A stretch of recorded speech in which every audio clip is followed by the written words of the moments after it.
thanks for joining us. I'm Mitchell Ringos. Thunder Bay City Council will debate some high-profile topics at tomorrow night's meeting, including a funding plan for the proposed indoor turf facility. It estimates a price tag of $45 million plus $10 million in interest fees, but an official from soccer community believes the next steps will show it can be built cheaper. Ensuring that this is left as broad as possible and ensuring that the costs stay low. So not building in extra costs when it goes out to design build RFP. The developers need simple specs and what's going to go in the building. Let them take care of it after that. Let's see what it'll actually cost. Soccer Northwest was the group that proposed the new now preferred site next to the community auditorium. The organization remains confident their concept can be built for much less than administration's estimate. Many on council want to move the project forward in some form, but the price tag will without a doubt be the talking point at tomorrow's meeting.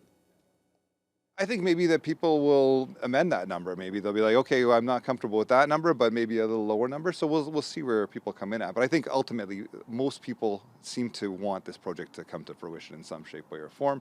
So if council wants to go to the auditorium site, I think we really have to look at the one main thing that's important to me is value. So what are we getting, and is it going to be relevant to the for the generations to come for Thunder Bay, for a growing Thunder Bay? Also on the agenda for council is whether or not to penalize Councillor Rajni Agarwal after a confrontation with two people in June where she raised her middle finger. The Integrity Commission is recommending Agarwal have her pay suspended for 30 days. November 16th was Louis Riel Day, the anniversary of the historic Métis leader's execution in 1885. Thunder Bay and District Métis Council marked the occasion on Saturday with a celebration at the Fort William Historical Park. Louis Riel is an icon for the Métis who celebrate the historic political and military leader who has been both vilified as a traitor and lauded as a hero, but looms undeniably large in the history of this country. Métis Nation of Ontario President Margaret Froh was in attendance and said the Métis Nation of Ontario is still building on Riel's dream as they develop a constitution and work towards self-governance through Bill C-53, the Métis Self-Governance Act. And on this day, November 16th, 1885, he was hung for standing up for Métis rights in this country. It's part of the history of this country, and I think it speaks to just how long it is we've been fighting for recognition of those rights, our right to govern ourselves. We are not the third or the second or the first, we're one of the three, and there's three of us, Inuit, First Nations, and Métis. So it's just as important to understand that, you know, our culture and our heritage and where we came from and who we are as Métis, very, very important to get that out there, and this is one of the ways to do it.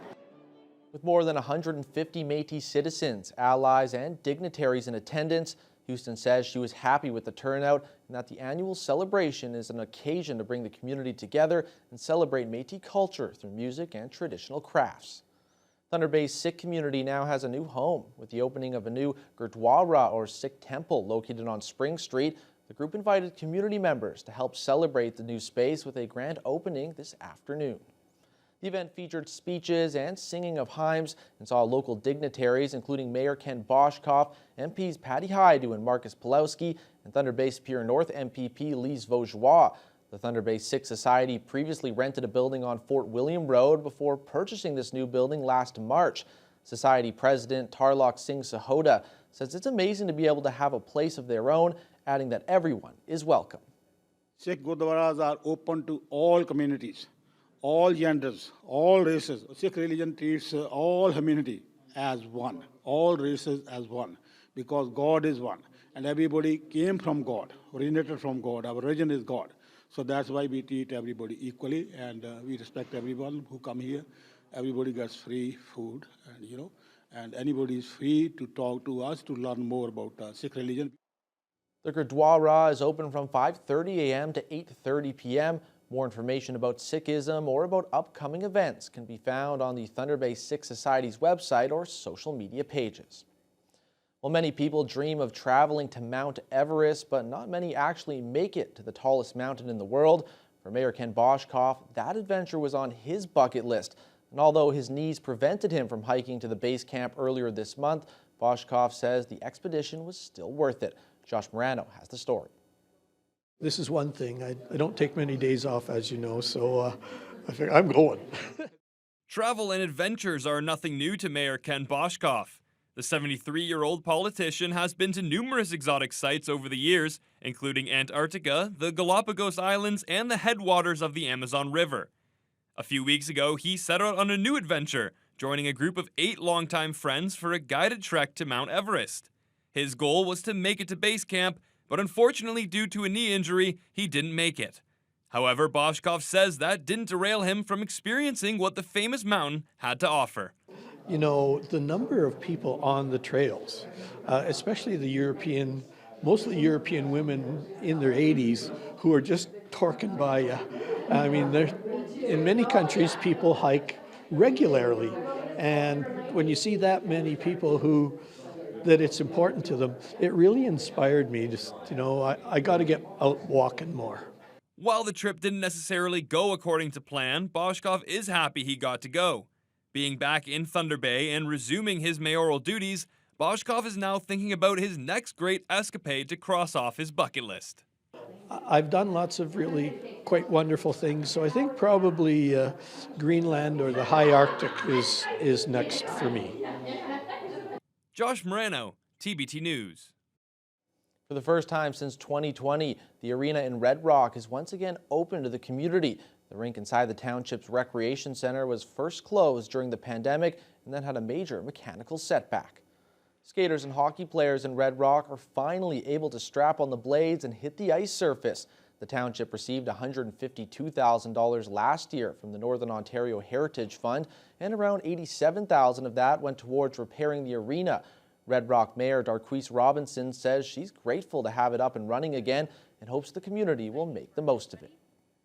So kids have been on it. It's great to have it back. So it was closed for a couple of years with COVID, and then we had a plant malfunction, so that had to be repaired. So we were lucky enough to get approval from NOHFC to get funding to run that plant. So it's up and running. It looks great, and can't wait for everybody to get out there. A weekly schedule for ice bookings can be found on the township's Facebook page or at the Recreation Center. Winneman Lake First Nation recently celebrated the opening of their brand new school. Lee Noonan traveled to the remote community and has the story. This September, students in Winneman Lake headed to class in a big new building. The First Nations celebrated the opening of the John George Martin Memorial School this fall, although the school first opened in January. Tommy Sainawup, Winneman Education Director, calls the new building a gift. The children are very happy with the new school, and there's more enthusiasm for them to come to school and to be in school too.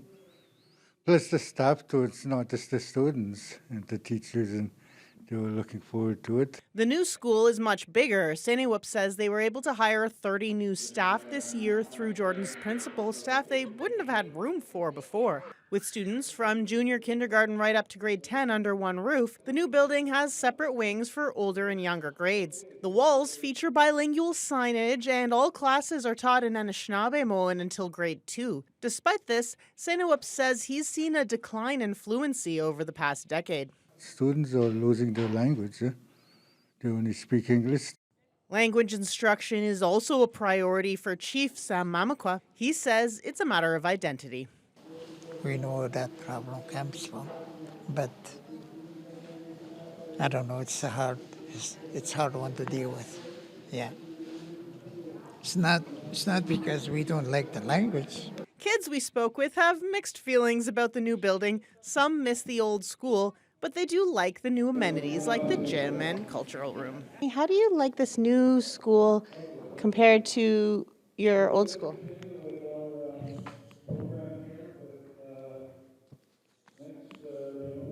Good. The languages are so cool and beautiful. The new school is kind of boring. This year, 140 students will be completing their first full year of school here in the new building. Lee Noonan, TBT News.